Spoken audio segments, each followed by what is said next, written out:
அண்மைச் செய்தி. 5ஆம் நாளாக கேரள மாநிலம் வயநாடு அருகே ஏற்பட்ட நிலச்சரிவில் சிக்கியவர்களை மீட்கும் பணி நடைபெற்று வரும் நிலையில் லைஃப் ரெஸ்கியூ ரேடார் எனும் கருவியுடன் மீட்பு பணியானது தீவிரமாக நடைபெற்று வருகிறது. மண்ணில் புதைந்தோரை தேடும் பணிக்காக லைஃப் ரெஸ்கியூ ரேடார் என்னும் கருவி பயன்படுத்தப்பட்டு மீட்பு பணியானது தீவிரப்படுத்தப்பட்டுள்ளது. இதுவரை வயநாடு நிலச்சரிவில் 350க்கும் மேற்பட்டோர் பலியான நிலையில் தற்போது லைஃப் ரெஸ்கியூ ரேடார் என்னும் கருவியுடன் மண்ணில் புதைந்தோரை தேடும் பணி தீவிரமாக நடைபெற்று வருகிறது. முண்டக்கை கிராமத்தில் மோகன்லால் ஆய்வு மேற்கொண்டு வருகிறார்.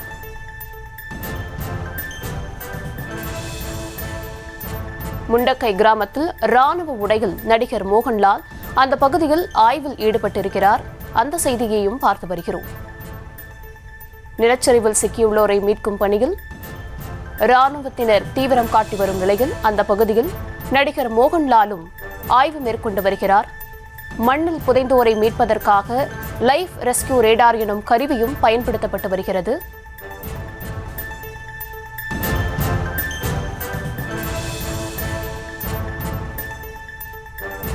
நிலச்சரிவால் பாதிக்கப்பட்ட முண்டக்கை கிராமத்தில் மோகன்லால் ஆய்வு மேற்கொண்டு வருகிறார்.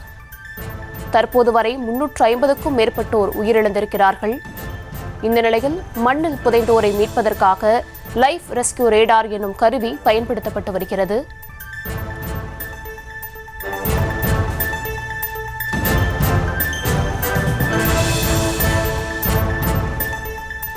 நிலச்சரிவால் பாதிக்கப்பட்ட முண்டக்கை கிராமத்தில் நடிகர் மோகன்லால் ஆய்வு மேற்கொண்டு வருகிறார். தற்போது வரை வயநாடு நிலச்சரிவில் சிக்கி உயிரிழந்தோரின் எண்ணிக்கை 350ஐ கடந்திருக்கிறது. 5ஆம் நாளாக மீட்பு பணி தீவிரமாக நடைபெற்று வரும் நிலையில் லைஃப் ரெஸ்கியூ ரேடார் எனும் கருவி பயன்படுத்தப்பட்டு வருகிறது.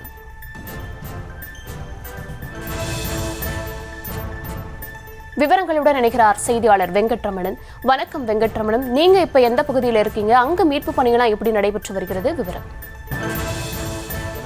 கேரள மாநிலம் வயநாட்டில் ஏற்பட்டிருக்கக்கூடிய அந்த நிலச்சரிவில் மண்ணில் புதைந்திருக்கக்கூடிய நபர்களை மீட்பதற்காக 5வது நாளாக இந்திய ராணுவம் மற்றும் தேசிய பேரிடர் மீட்பு படையினர் தற்பொழுது 5வது நாளாக அந்த மீட்பு பணிகளை தொடங்கி இருக்கிறார்கள்.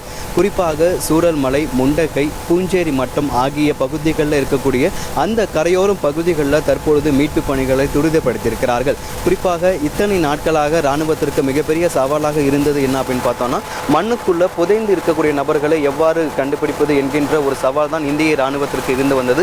இந்த நிலையில் மும்பையிலிருந்து லைஃப் ரெஸ்கியூ ரேடார் என்கின்ற ஒரு கருவி கொண்டு வரப்பட்டிருக்கிறது. அந்த கருவி மூலம் மண்ணில் புதைந்திருக்கக்கூடிய நபர்களை கண்டுபிடிக்க முடியும் என இந்திய ராணுவத்தினர் நேற்றே தெரிவித்திருந்தனர். இந்த நிலையில் அந்த கருவியை பயன்படுத்தி இன்றைய தினம் அந்த மீட்பு பணிகளை தற்பொழுது இந்திய ராணுவத்தினர் தீவிரப்படுத்தியிருக்கிறார்கள். குறிப்பாக அந்த சூரல்மலை, முண்டகை, அதே போல பூஞ்சேரி மட்டம் ஆகிய 3 கிராமங்களில் இருக்கக்கூடிய கரையோர பகுதிகளில் தற்பொழுது மீட்பு பணியை துரிதப்படுத்தியிருக்கிறார்கள்.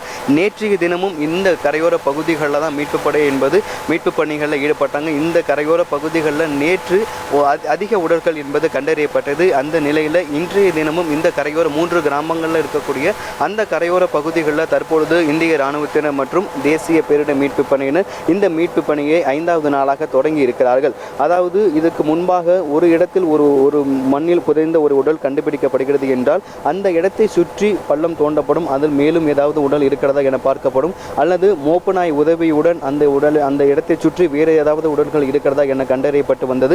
வானிலை ஒரு மிகப்பெரிய ஒரு சவாலாக இருந்து வந்தது. அதே போல மண்ணில் புதைந்து இருக்கக்கூடிய நபர்களை கண்டறிவதில் ராணுவத்திற்கு மிகப்பெரிய ஒரு சவாலாக இருந்து வந்தது. இந்த நிலையில் மும்பையிலிருந்து லைஃப் ரெஸ்கியூ ரேடார் என்கின்ற ஒரு கருவி இங்கே கொண்டு வரப்பட்டிருக்கிறது. அந்த கருவி மூலம் தற்பொழுது இந்த மீட்பு பணிகளை இந்திய ராணுவம் மற்றும் தேசிய பேரிடர் தற்பொழுது துரிதப்படுத்தியிருக்கிறார்கள்.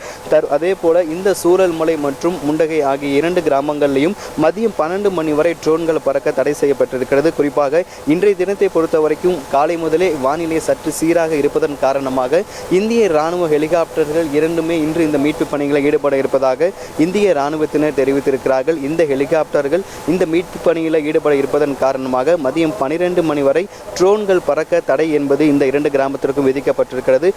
தற்பொழுது இன்றைய காலை பொழுதில் கேரளாவுடைய நடிகர் மோகன்லால் அவர்கள் அந்த முண்டகை பகுதி, அதே போல சூரல்மலை ஆகிய பகுதிகளில் இந்த நிலச்சரிவால் பாதிக்கப்பட்ட பகுதிகளில் நேரில் அவர் சென்று பார்வையிட்டு வருகிறார். நாம் தற்பொழுது சூரல்மலை அந்த கரையோர பகுதிகள் தான் நாம் தற்பொழுது நின்று கொண்டிருக்கிறோம். இந்த பகுதியில் 5வது நாளாக இந்திய இராணுவம் மற்றும் தேசிய பேரிடர் மீட்பு படையினர் இந்த மீட்பு பணிகளில் ஈடுபட்டு வருகிறார்கள்.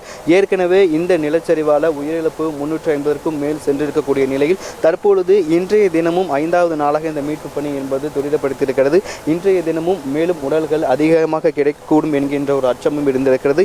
இதனால் இந்த நிலச்சரிவில் சிக்கி உயிரிழந்தோரின் எண்ணிக்கை மேலும் அதிகரிப்பதற்கான வாய்ப்புகளும் இருக்கிறது.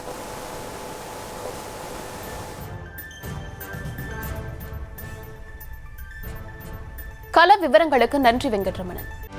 செய்திகளை உடனுக்குடனும் துல்லியமாகவும் தெரிந்து கொள்ள சப்ஸ்கிரைப் பண்ணுங்க.